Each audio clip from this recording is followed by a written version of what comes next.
What happens when we begin to realize that the 200-year experiment we've called the American healthcare system has failed? Tune in to Awakened Wellness with Mylaine Riobe, MD, and join the conversation about how to heal our broken system to reverse our current health crisis. The entire world is looking for answers, and the truth is hidden in plain sight. Learn how spirituality, ancient traditions, and cutting-edge science are merging to create a new paradigm of wellness every Wednesday at 12 a.m. and 12 p.m. Eastern Time, with live video shows every first and third Wednesday at 12 p.m. Eastern Time, when you can call in and ask the questions that matter most to you. Hey, everybody. Welcome to Dream Vision 7 Radio. I'm your host, Dr. Mylaine Riobe. And our number to call in is 646-558-8656. You're listening to and watching Awaken Wellness. I'm your host again, Dr. Mylaine Riobe. And today our topic is the 3 biggest mistakes exhausted business owners make that keep them stuck and what they can do about it. So in my 20 years of experience as a double board certified doctor, having the privilege of studying obstetrics and gynecology, as well as integrative and holistic health, what I noticed is the number one symptom, the number one complaint or problem, if you will, that clients have is they're tired. They're tired all the time. They're exhausted. They're burnt out. And oddly enough, we did not learn how to treat that in medical school. It's the number one complaint of our patients, and we got no training essentially to help with this problem. We got some training, right? So we were taught to rule out things, make sure that the client doesn't have cancer, for example, as a cause of fatigue, make sure that they don't have a thyroid condition. We would do blood work. Most of the time, vast majority of the time, we wouldn't find anything, or we would find things that were so nebulous and non-specific that we didn't have a diagnosis for the patient. And when there's no diagnosis, there's no treatment, right? That's our conventional medical model. So we would send them away and tell them, let's see how it goes, get more sleep, et cetera. And then they would come back the next year for their physical and they'd still be tired. We'd run the same tests and they'd still be normal. And there was this vicious circle that was occurring. So I went out and I studied Chinese medicine as a result of that, because I thought to myself, there's got to be a solution. Like, this doesn't make sense. How did I spend 13 years of my life studying something and I can't help anyone that comes in my office tired? And Chinese medicine actually had the answer, which was surprising to me because not having known enough about Chinese medicine 25 years ago, I wasn't expecting it to have the answers, but I was kind of desperate, right? And it shocked me and had all the answers. And I've never, turned back since then. I studied it for 5 years. I did a 2-year internship with mentors. I loved Chinese medicine. I still love it to this day. It's my favorite system of medicine. So I came back and I blended it with OB-GYN. And then I went out and I studied functional medicine. Functional medicine is a holistic system of medicine. It's more modern. Chinese medicine is 4,000 years old, and it hasn't changed at all in 4,000 years, and it still works perfectly today. Functional medicine is different, or what we call integrative medicine is different. It's still holistic, so we're still looking for the root causes of things, and we're still treating the person as a whole. But what's different about integrative or functional medicine is it's very test heavy. We do a lot of testing in functional medicine. Chinese medicine, we do no testing. It's based on the client giving you their symptoms, you asking questions to determine patterns that the client has, and then you actually look at their tongue and feel their pulses to get a pattern. That's how Chinese medicine works. Functional medicine, we do a bunch of tests. So I blend all 3 of those systems, and that has helped me over the last 20 years to really help my clients with fatigue. What I noticed before they came to see me, they were making very similar mistakes when they were trying to fix things on their own. And they were forced to try and fix things on their own because, as I said before, as a physician, I wasn't trained to treat fatigue. It's not part of our medical school training. And so what would happen is patients would come in, we'd have no answers, and they'd run home and see what they could do. And with the dawn of the internet and all of this, they were Googling, they were all over the place looking for information. And what I noticed over the years is they kept making the same mistakes. And so they weren't able to fix the fatigue on their own, despite their best attempts. And it's Chinese medicine that really helped me to notice what these mistakes actually were. I wouldn't have noticed them if I had just stayed in my lane and done obstetrics and gynecology. So Chinese medicine opened my eyes. So today, what I'd like to do is go over 3 of the top mistakes. I have a very wide gamut of clients. So I do have, business executives, professionals, and I also have retired people, they just want to hang out, play with their grandkids and travel. But I have a significant portion of my practice. They're business owners, they have careers, they're professionals. And when they're tired, they're not on their game. They can't really get their businesses off the ground. I've had clients have to close their businesses because they were burnt out and they just couldn't do it anymore. So I'm focusing today on them, entrepreneurs, business owners. I have a very specific passion for Generation Z and Millennials. I'm the mother of 2 Generation Z teenagers. So that's where my Gen Z passion comes from. Millennials, I just love them as a generation. They remind me a lot of me. So when I look at the millennial generation, I think of myself, and I think it's no coincidence that my name is Mylaine and they are Millennials. And so I think it's a match made in heaven. I love Millennials for their tenacity. I love Millennials for the fact that they do not believe in the status quo. Like, they don't care if you've done it for 1,000 years. If it doesn't work for them, they're not going to do it. And so shockingly, 93% of millennials have not seen a doctor in 5 years. And even when they get sick, they refuse to go to the doctor. They'd rather surf the web or do a telemedicine visit than go to the doctor, right? And people say, well, that's crazy. That must be why they're getting so sick. I disagree. I think they're on to something, right? They know what I realized 20 years ago is like, oh my God, I can't fix the most common things that my patients come in to me for help. And millennials understand this. So they're kind of staying away from the doctor's office. And I don't recommend that, right? There are distinct advantages to getting an annual exam every year, right? We screen you for cancer, we screen you for significant diseases that can kill you or that can derail your life. And so those things are critical, but we are beginning to understand very poignantly that that annual exam is not a preventive exam, even though it's called a preventive exam. It doesn't prevent anything. It just diagnoses things once they have happened. And so millennials are very preventive in their philosophy. They are the most well-read generation in American history. They are most willing to spend money on holistic care. Like, they really care about their health, and they understand that it should come in a holistic fashion, which is amazing. They are also the most educated generation in American history. And so that's where my passion for millennials comes from.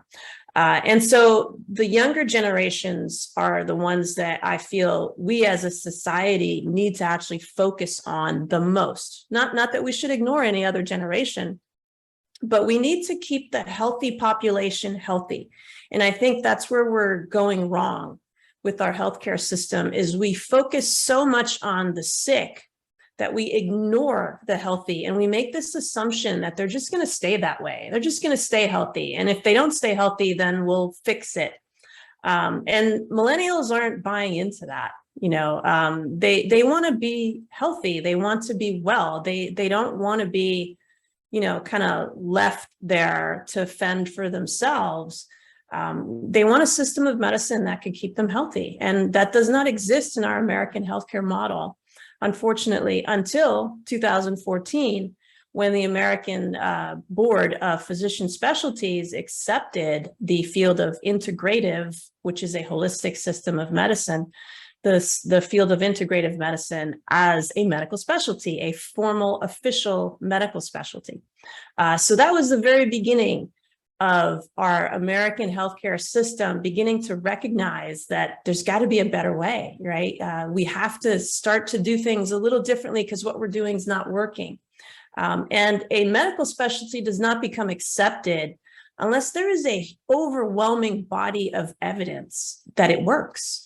An American board is not going to allow official board certification in a field that it thinks is nonsense, right?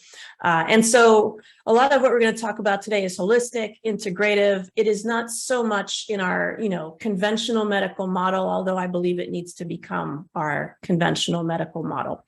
And so mistake number one that most of my clients are making before they come to see me is they're skipping breakfast. And I know today with the intermittent fasting craze, like skipping breakfast is cool. And, and I listen to my body and my body's not hungry in the morning, so I'm not going to eat, right? It's only through the lens of Chinese medicine that we begin to understand that that's actually flawed thinking. Chinese medicine is huge on breakfast. Chinese medicine, they're not against fasting, but there are very specific roles for fasting in Chinese medicine. It's not this one size fits all solution in Chinese medicine. So they warn to exercise extreme caution with fasting and to only apply it when it's actually necessary.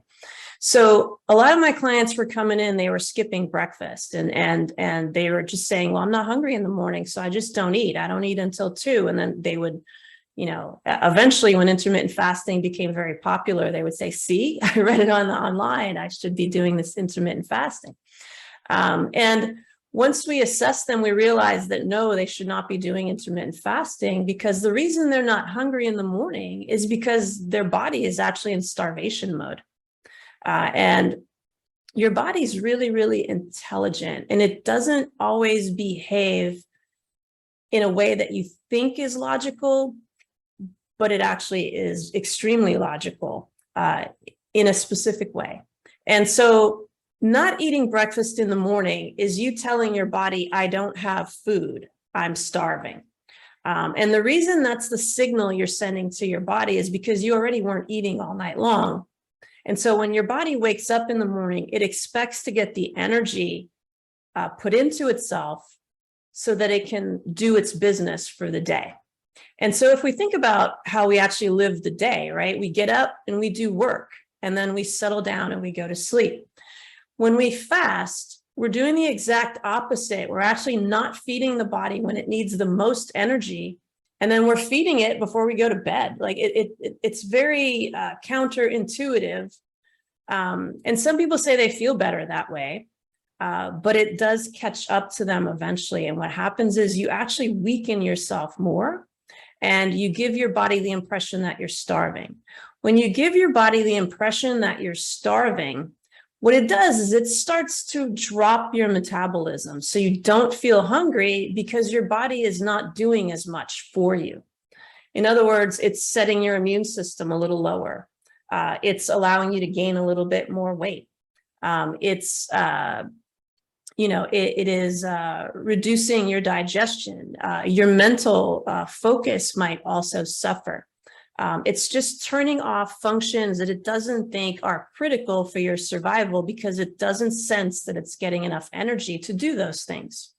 That's where people get, kind of achy and have pains. It's when your body is shutting down blood flow to places it doesn't think is so important, so it can take it to places it does think is extremely important, like your heart and your lungs and the very center of your brain. And so that's what not having breakfast actually does. And so while intermittent fasting is very popular, it's only suitable for a certain metabolic type, if you will. Metabolic types that have a lot of inflammation or toxins in their body will actually benefit from intermittent fasting because you're going to mobilize those toxins out of your body. But as soon as those toxins and that inflammation are mobilized enough, what's going to happen is you're going to actually wear your body out. And so Chinese medicine is what teaches us these principles. They actually recommend that we eat breakfast like a king, and lunch like a queen, and dinner like a pauper. So we should be eating less later in the day and more early in the day. And it just makes sense, right? We're more active at that time. And if you follow the Chinese circadian clock, it tells you that you should be eating at about between 7 and 9 in the morning, and that you're digesting optimally between about 9 and 11 in the morning, so that you can be at your peak at midday, right? When the sun's highest in the sky is when we should be the most active, right? And then when the sun starts to set is when we should start setting, right? And so if we keep that in mind, it starts to make a little bit more sense why skipping breakfast is just a bad idea for most people. So in our online course, what we do is we teach people how to determine their own metabolic type using 5 questions. And so once you know your metabolic type, you'll know, should I be skipping breakfast or not? For women in particular, usually the answer is not. Not for all women, but women tend to be what we call blood deficient. So they tend to have a deficiency metabolic type. Not all women, but most women. The reason for that is because we menstruate all the time. So, there's this monthly draining of energy and loss of blood that if we think back in history, we didn't experience before. It's a modern day phenomenon to menstruate every month.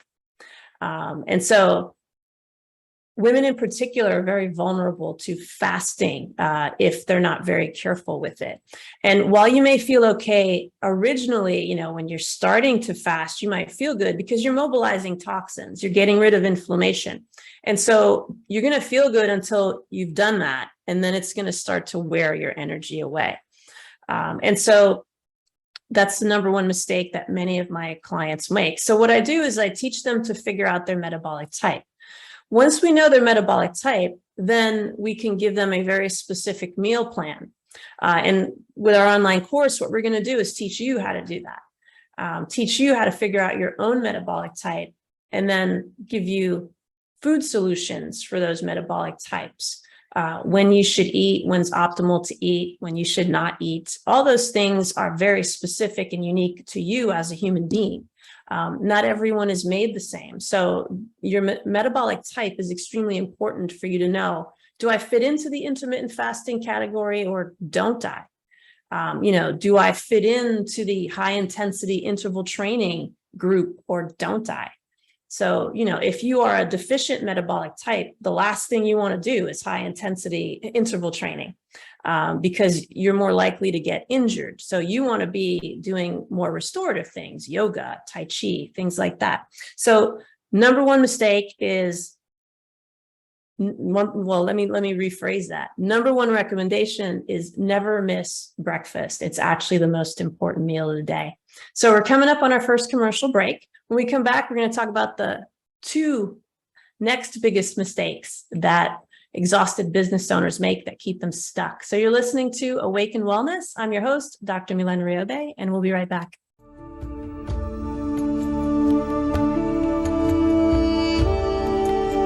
What happens when we begin to realize that the 200-year experiment we've called the American healthcare system has failed? Learn how spirituality, ancient traditions, and cutting-edge science are merging to create a new paradigm of wellness on Awakened Wellness with Mylaine Riobe, MD. Tune in every Wednesday at 12 a.m. and 12 p.m. Eastern Time with live video shows every first and third Wednesday at 12 p.m. Eastern, when you can call in and ask Dr. Mylaine the questions that matter most to you. Dr. Mylaine is the medical director of the Riobe Institute of Integrative Medicine in Jupiter, Florida. For more information, visit RIOBE-integrativemedicine.com. Dream Vision 7 Radio Network invites you in for this dynamic, forward-thinking show. Join Dr. Bernie Siegel on Mind Health Matters every Thursday and Friday, 12 a.m. and 12 p.m. Eastern Time on syndicated Dream Vision 7 Radio Network. Bernie will draw from his inspirational personal journey, offering us special nuggets of his sacred wisdom weaved through his delightful stories. Listen in as Bernie reminds us to be fully engaged in life. Ever wonder what it's like to have your own radio show? Well, wonder no longer, because you can dip into the radio airwaves by being host for the day on syndicated Dream Vision 7 radio network. It's a fabulous way to get your radio feet wet. It's an opportunity to market your business, modality, or book. Have a guest, mention a sponsor, and take callers. Or you may want to facilitate a lesson by going solo. It's up to you. Listeners can be online, mobile, in cars with Bluetooth, or listen through Amazon's Echo by asking, Alexa, play Dream Vision 7 Radio Network. For more details, go to dreamvision7radio.com and click on Host for the Day. Omega Institute, offering workshops, retreats, and online learning dedicated to awakening the best in the human spirit. For over 40 years, Omega has seen more than 1 million people come through its doors to grow, learn, and find a greater sense of purpose. With over 350 workshops to choose from, Omega offers something for everyone. Located in Rhinebeck, New York, just 90 miles north of New York City, Omega's natural environment and quiet pace allow for extraordinary experiences to unfold. Learn more at eomega.org or call 877-944-2002. Again, 877-944-2002. Delight your kids with an enchanting journey by reading the Paper Doll Kids children's book by Deborah Beauvais and Janine Sullivan. There's even a catchy tune, Kids for Love Song, produced by Bob Sherwood and sung by kids just like yours. The story weaves around 7 paper dolls flying around the world doing good deeds as they bring important attention to our endangered animal friends. There's even a magical ring with a universal message. Kids become interested in service projects, action through compassion, and planting seeds that nurture positive change. The Paper Doll Kids and Kids for Love Song are a production of the Kids for Love Project. Get the book now on Amazon Kindle and the song on CD Baby or iTunes. This is Dream Vision 7 Radio Network, uniting mankind with universal love. Our shows are created from the heart, bringing each listener to a place of divine enlightenment. Breathe, relax, and enjoy. Let life flow. Thanks, Rachel. Welcome back to Awaken Wellness. I'm your host, Dr. Mylaine Riobe. I was just checking to see if we had any questions. So mistake number 2 that exhausted business owners make that I've noticed over the last 20 years before they come and see me, energy drinks, tons of coffee, Red Bull, bad idea for most exhausted people.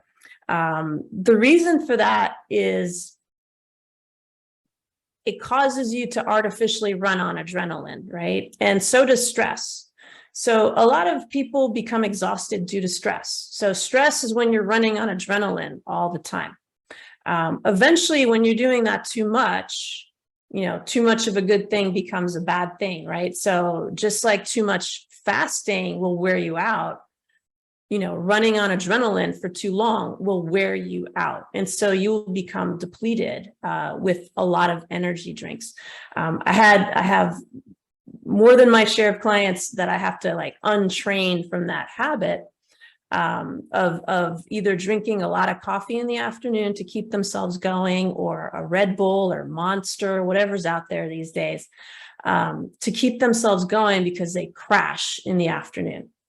And the first 2 mistakes are related to each other often, because most of my clients who feel like they're crashing in the afternoon didn't eat breakfast, and so then they're drinking energy drinks. And so what's happening is this double whammy. It's this perfect storm for them to get burnt out, right? So they didn't feed their bodies in the morning, and now they're running around doing all this work. And then they, of course, get exhausted because their body doesn't have the energy to continue to sustain all that activity, right? So they crash. And then they do the energy drink, and then now they're running on fumes, right? They have this tired, wired energy just to make it, through the rest of the day. And so what that does is that drains them even more. So now your body's really freaking out on the inside, right? It's like, oh my God, she doesn't have the energy to do this. I got to shut off more body functions because we don't have the energy for all this stuff, right? And the body functions that your body turns off are things like hair follicles, right? Muscle, skin cells. Your body doesn't think those are as important as your heart, lungs, and brain. And so it will just kind of shut blood flow off to those areas without you really noticing at first, right? So the first thing you might notice is your hair is getting a little dry, your skin might be a little dry.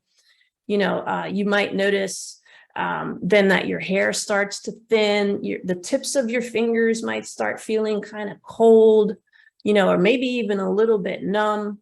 And then as your body keeps shutting those functions down because you're starving it, like you're literally starving it. And people will argue like, yeah, but I ate later.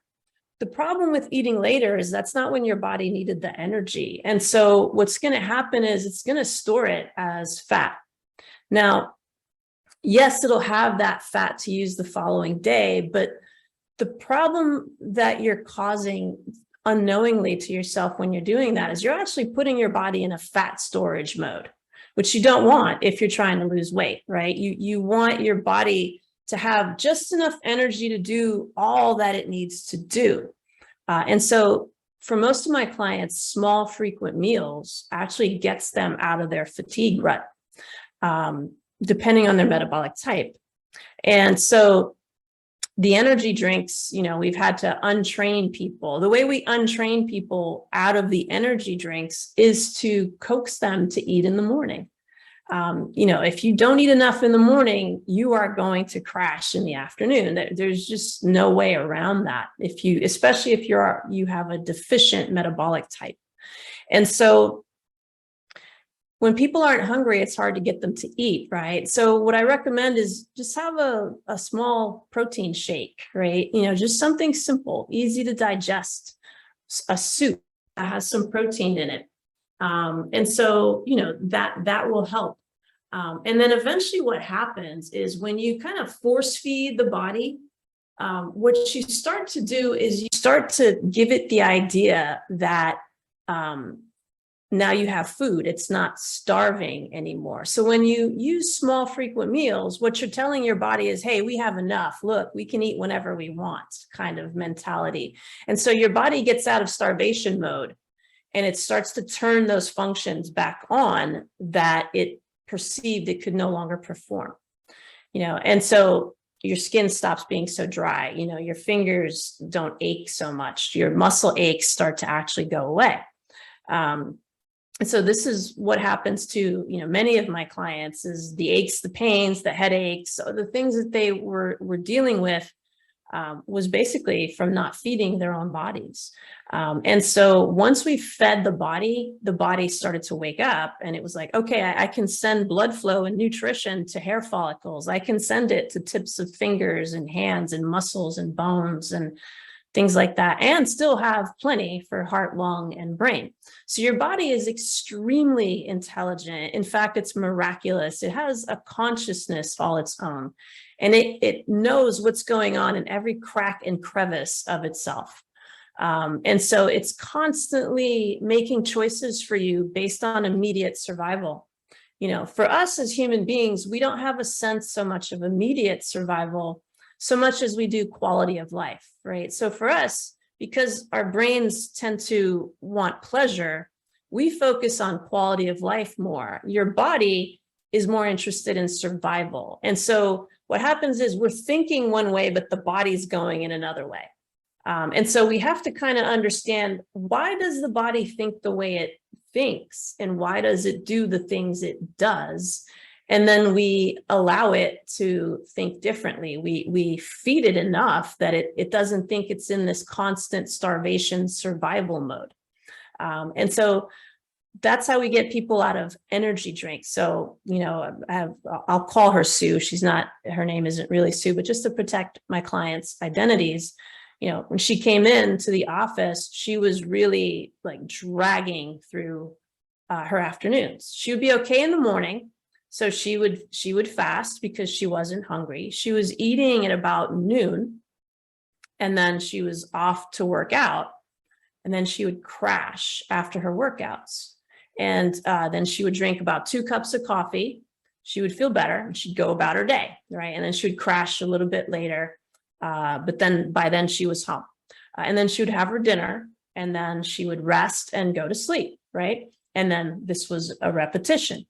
And so when I evaluated her, she was deficient cold metabolic type. So when someone is cold, she actually felt cold all the time. Like she was wearing jackets all the time. And her body temperature was lower than normal. It was about 97-ish. It was never 98.6. Like she would tell me like, oh, if my temperature goes to 99, I know I have a fever because it starts so low. So we had her eat warm food. So not only did she need to eat breakfast, she needed the food to be warm. She needed the food to be cooked, maybe even a little spicy, some cinnamon and nutmeg and vanilla extract. If it's something warm, ginger, I mean, if it's something sweet, ginger. If it's something saltier than, fennel and black pepper, garlic, those things are warming. And so, soups and stews with, protein in it, that's what we recommended to her to warm herself up. And so the aches and pains, the issues she had with her feet kind of went away. And it was simply because we knew what her metabolic type was. And so we were able to coach her on how to eat and how to eat differently than what she was doing. And that really helped her to ditch the 2 cups of coffee in the afternoon.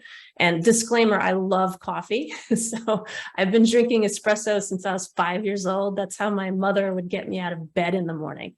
And so it's a Caribbean thing. We all drink coffee. But in the afternoon, it's not a great idea if you are of a deficient type, metabolic type. So that's mistake, number 2. Let's see if any questions have come in. Any questions, Rachel? Oh, yeah. Okay. Here we go. You say breakfast is needed. I'm not hungry in the morning. Can I just grab an energy bar and call it good? You could actually. I don't know what you mean by energy bar. I would recommend more like a protein bar. Mistake number 3 is that we undereat protein, which we'll get to. So a protein bar would be what I recommend, or better yet, actually a protein shake. Bars, to make them yummy and to keep them glued together, they put some, fillers that are not desirable in them. But if you are in the middle of nowhere and you can't eat, then yes, grab a protein bar. I like, this isn't going to look good on camera, but Perfect Bar. I just like them. They're basically organic, whole food, tons of vegetables. It has this one has 15 grams of protein. They have as much as 17 grams of protein. That's still not quite enough for a meal for protein, but it's better than nothing. So that's my go-to if I'm in the middle of nowhere or in a hurry and I can't actually cook or make a protein shake. So I'll have what's called a Perfect Bar. So something like that is a great idea in the morning. If you're not hungry, just have something very easy to digest, something you can make real quick. And then what happens is you get your body used to the fact that it can get fed. The last thing your body wants is to not get food when it actually needs it. So it's not just calories in, calories out. We think, oh, well, if I wait until 2 or 3 in the afternoon and I have my 2,000 calories for the day, I'll be better off. I'm still getting the calories, so my body will be okay. That's actually not completely true. Your body is not designed to digest food later on in the day. If you look at, again, Chinese medicine teaches us this. If you look at the Chinese circadian clock, your intestines and your digestive systems are active early in the day. They are not active late in the day. So yes, your body will digest your food, absorb your food, but it won't be optimal. So you'll tend to have more inflammation if you're eating more later in the day. It interrupts your sleep. If you're eating too late in the day, your body is just not designed to be fed late in the day because you're not designed to be doing anything late in the day, right? I tell my clients, watch the sun. We should be like the sun. When the sun's coming up, we get up, right? When it's at its peak, we're at our peak. When it's going down, we're starting to slow down. And when it sets, we set, right? But of course, modern living has introduced a different way of life. But as close as we can get to that, the better off we're going to be, because that's how our bodies are actually designed to function. We are what are called diurnal. In scientific terms, we go with the sun, the cycle of the sun, and the moon is how our bodies actually function. And so if we go counter to that, it's going to come back and get us. And so, yes, an energy bar would be better than nothing, for sure. An organic energy bar as much as possible, organic protein shake, even if it's just the protein powder and water, that's good enough.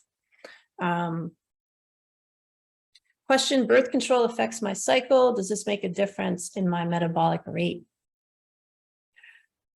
I'm not sure what you mean by affects my cycle, but menstruation, I believe, I haven't seen any studies on this, but this is my own personal philosophy that just kind of came to me in terms of studying Chinese medicine.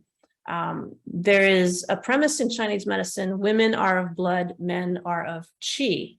And what that means is women rely on their blood for a lot of their functions that distinguish them as women. Men rely on their vital energy for, the functions that they perform as men, if you will. So we are the nurturers, we bear children, we breastfeed them. Men are the hunter-gatherers classically. And so everything we do that kind of differentiates us has to do with blood, right? We menstruate, like I said earlier, every month. That's actually not supposed to happen. And as an OB-GYN, I was trained to know that monthly menstrual cycles are normal. And if someone varies from that, there's something wrong. And that is true, because we have adapted to a monthly menstrual cycle with our modern lifestyles. Anything that veers from that is going to be not normal. We need to investigate that and find out, do they have a thyroid condition or other things, that's causing their menstrual cycles not to be monthly. But the idea of a monthly menstrual cycle is actually kind of a side effect of modern living. It is not how we were designed to be. And so if we go back just 200 years ago, women were having 7 to 8 babies in their lifetime, right? And so what that meant is we would get pregnant very early, right? As soon as we went into puberty, we were married off, right? And we'd start having babies. And so we wouldn't have that many menstrual cycles if we really think about it, right? So women were having children at like 13, 14, so no menstrual cycle while you're pregnant.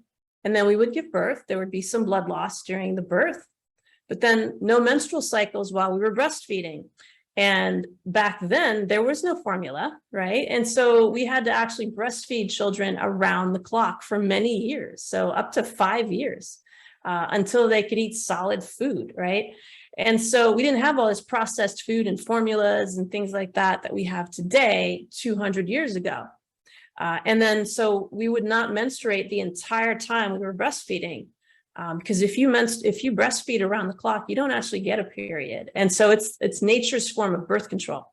And so then we would wean our children off, and then our menstrual cycles would start again and we get pregnant again, right? Because there was no birth control back then. And so if you counted the number of menstrual cycles a woman had 200 years ago, it wasn't that many. And so we did not have this downward draining every month thing going on that we have today. So now, fast forward 200 years, instead of 7 to 8 kids, we're having 2 or less. And so we're postponing childbirth, right? We've modernized ourselves, right? We've entered the workforce. We have, gained our independence. We're not dependent on anyone. We can be single. We don't necessarily have to have children. So it's become, this choice to have children, whereas before it wasn't so much of a choice, right? So now we have our independence. We have our own careers. We have our own money, right? And we usually postpone childbearing to do that. And we have birth control. And so we're having 2 or less children now, which isn't enough to keep the population going, but that's where we are. And so now we're menstruating constantly every month, whether we're taking birth control or not. And so there's this draining of us that's happening. And so many women are blood deficient. And if we check our pulses, often it's much thinner than the pulse of a man because they don't bleed every month, right? And so even in menopause, we don't actually recover because of stress. And so when we become blood deficient because of frequent menstruation, if we're not eating to replace that blood, whether, if you're a vegan, you don't have to eat meat to do it. You could be eating, barley, green leafy vegetables, things like that. Chinese dates are blood nourishing. So there are many, many blood nourishing, foods that are not animal products. But if we're not focused on that and replacing that very judiciously, we remain blood deficient even through menopause. So even when we stop bleeding every month, we are still depleted. And what happens to women is we have this double whammy. So we're blood deficient because of the downward draining and loss of blood that occurs every month. We're usually not eating enough blood nourishing food to catch up. And then we have stress, right? And men also have stress, but women are much more significantly impacted by stress because we start with this blood deficiency problem.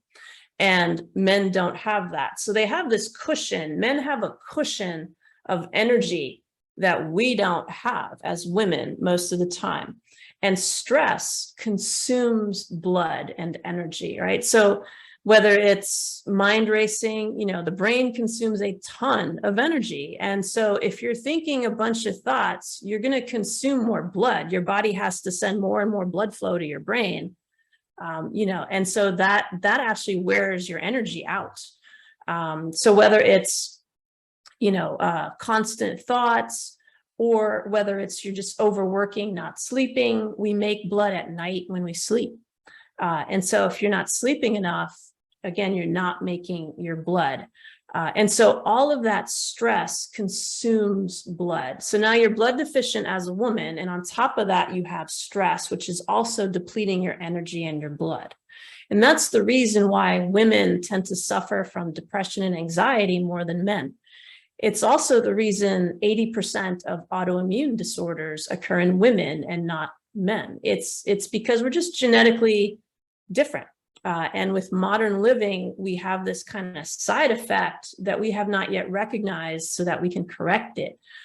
So it's really important to catch up with your blood. And, again, we teach this in the online course. There are specific strategies of blood nourishing foods to eat, and whether they're cooked or raw depends on if you're a cold or hot, metabolic type. So that's a great question.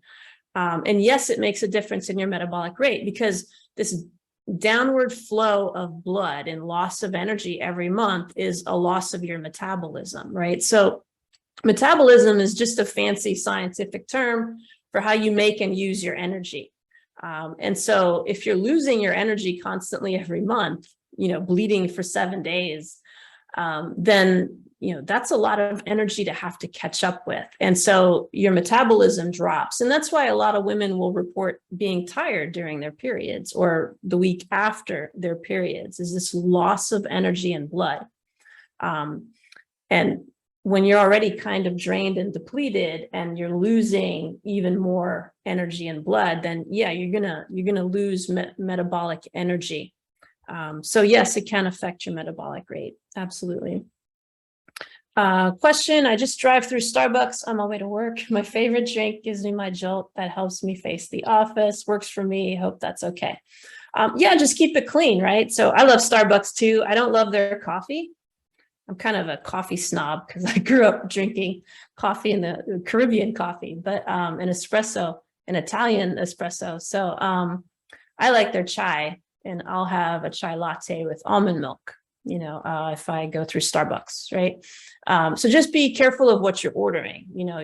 A lot of those drinks, to make them taste better, they put a ton of sugar, a ton of syrups and things like that. So you just want to be cautious about that. But, if you want a straight up espresso out of Starbucks, that's fine. Chai latte with almond milk is great. I would just be cautious with the dairy and the sweeteners and things like that with those types of drinks. But I love Starbucks too.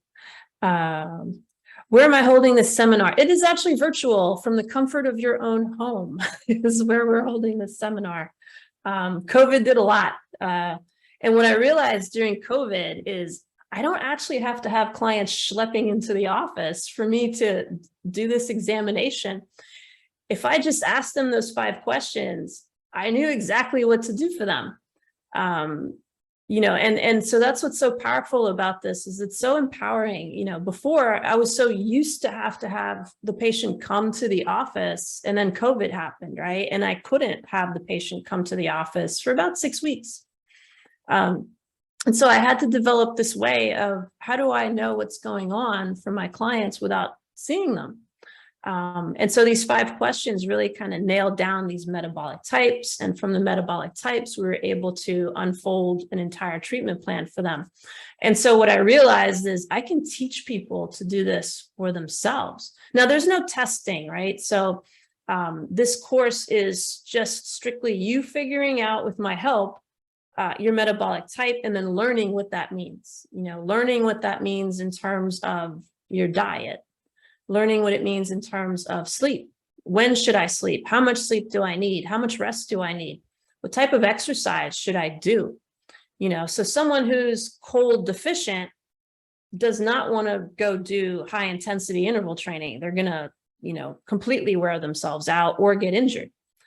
They don't want to do, CrossFit, things like that. Someone who's cold deficient probably wants to do some hot yoga, so if you're too cold, you need to warm yourself up. If you're deficient, you need to rest and restore yourself, right?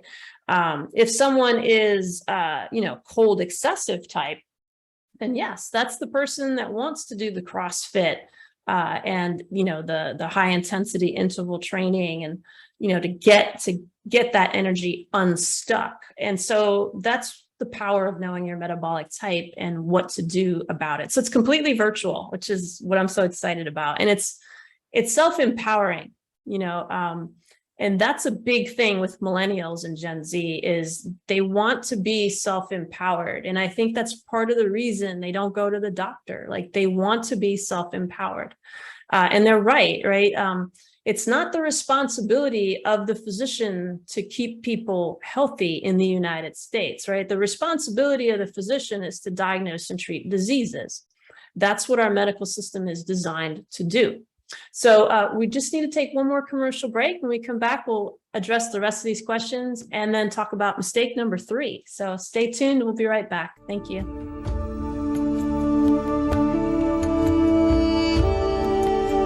What happens when we begin to realize that the 200-year experiment we've called the American healthcare system has failed? Learn how spirituality, ancient traditions, and cutting-edge science are merging to create a new paradigm of wellness on Awakened Wellness with Mylaine Riobe, MD. Tune in every Wednesday at 12 a.m. and 12 p.m. Eastern Time with live video shows every first and third Wednesday at 12 p.m. Eastern, when you can call in and ask Dr. Mylaine the questions that matter most to you. Dr. Mylaine is the medical director of the Riobe Institute of Integrative Medicine in Jupiter, Florida. For more information, visit RIOBE-integrativemedicine.com. Dream Vision 7 Radio Network invites you in for this dynamic, forward-thinking show. ECSTATIC is a U.S. nonprofit dedicated to the dream of ending childhood malnutrition for millions of children around the world.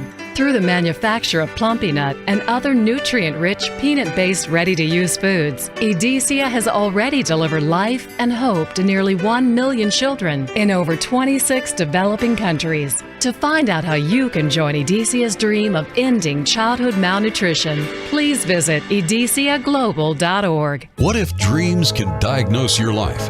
What if we can meet the love of our life in dreams? Join host Kat O'Keefe Canavis, the #1 internationally best-selling author of Dreams That Can Save Your Life, written with Duke University medical doctor Larry Burke.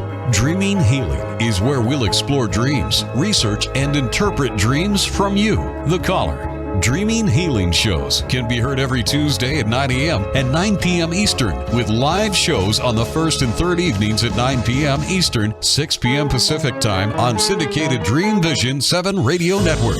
Come live your dreams out loud with Kat. Are you searching for a way to help create global change? Dream Vision 7 Radio Network's vision is to have an eclectic group of radio hosts dedicated to educating, enlightening, and helping humankind with positive messages and tools that enhance lives using different modalities and programs. If you would like to join our team and help illuminate the universe, call Deborah at 508-226-1723 or Deborah at dreamvision7radio.com. This is Dream Vision 7 Radio Network, uniting mankind with universal love. Our shows are created from the heart, bringing each listener to a place of divine enlightenment. Breathe, relax, and enjoy. Let life flow. Hello, welcome back to Awaken Wellness. I'm your host, Dr. Mylaine Riobe, and today we are talking about the 3 biggest mistakes exhausted business owners make and how they can get back on their feet and sail through their businesses and live their best lives. So mistake number 3 that I've noticed over the last 20 years that my clients make before coming to see me is not eating enough protein. Protein is such an important component of the diet. And it's not people's fault so much. We have misunderstood protein in the scientific community for so long. And we're just beginning to backtrack on what we used to tell people. We used to tell people protein's bad, don't eat it, minimize it. We used to tell people they only need about 40 grams of protein a day and not to eat more than that. And that was based on the fact that we didn't know how to measure how much protein someone needed. And I always thought that recommendation was insane because I watch bodybuilders at the gym. I'm kind of a gym rat. So I'm always at the gym and I'm watching bodybuilders and all they eat is protein. And they weren't keeling over and dying anytime soon, right? So I'm like, these people are pretty healthy. All they eat is protein. Something's not right with these recommendations.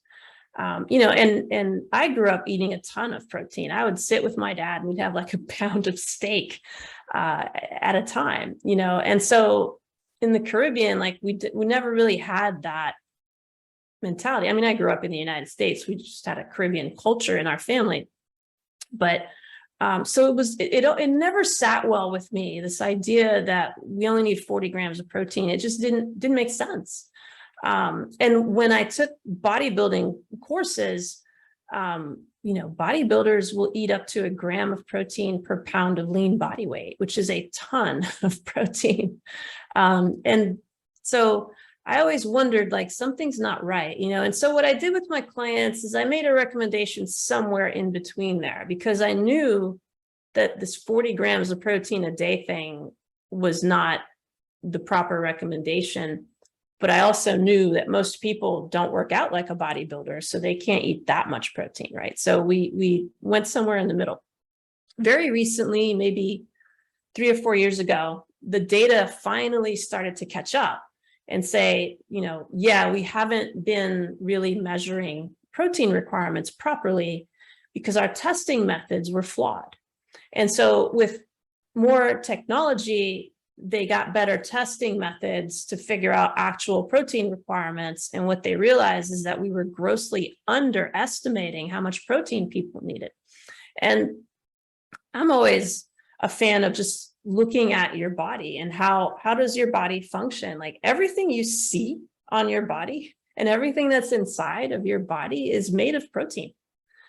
There's nothing that's not made of protein in your body. Your hair is protein, your nails are protein, your skin is protein. Everything pretty much is protein in your body. Your enzymes are protein, your hormones are proteins.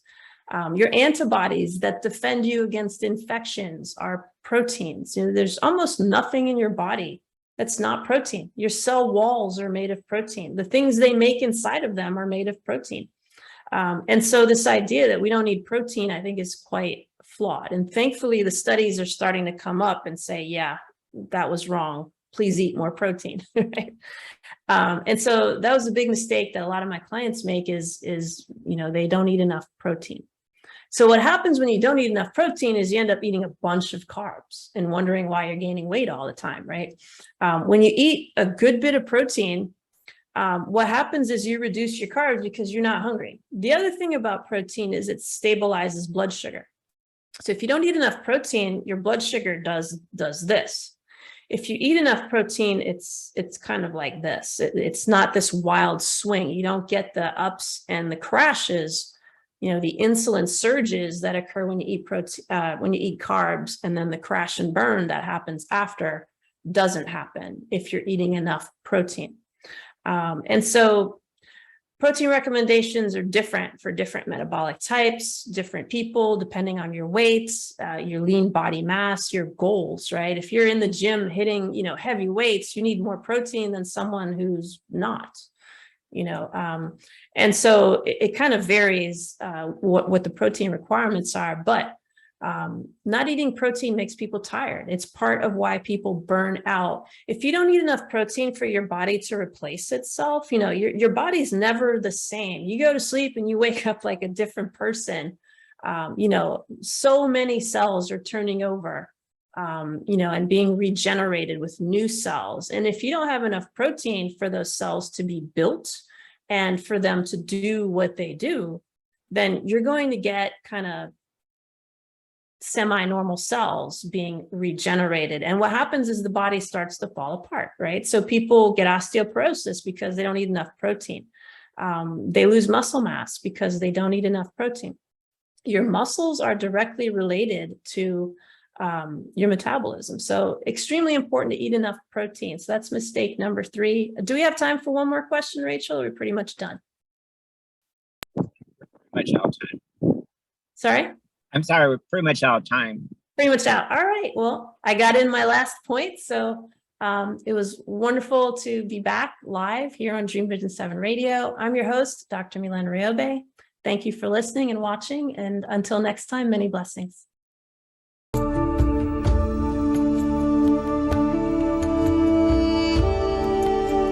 Join us next time on Awakened Wellness with Mylaine Riobe, MD, to learn how spirituality, ancient traditions, and cutting-edge science are merging to create a new paradigm of wellness. Awakened Wellness airs every Wednesday at 12 a.m. and 12 p.m. Eastern Time, with live video shows every first and third Wednesday at 12 p.m. Eastern of each month. Meanwhile, you can join our Facebook page at facebook.com/awakenedwellness and let us know what you'd like to discuss on future episodes. Dr. Mylaine is the medical director of the Riobe Institute of Integrative Medicine in Jupiter, Florida. For more information, visit riobeintegrativemedicine.com. This show is part of the Dream Vision 7 Radio Network. This is Dream Vision 7 Radio Network, uniting mankind with universal love. Our shows are created from the heart, bringing each listener to a place of divine enlightenment. Breathe, relax, and enjoy. Let life flow.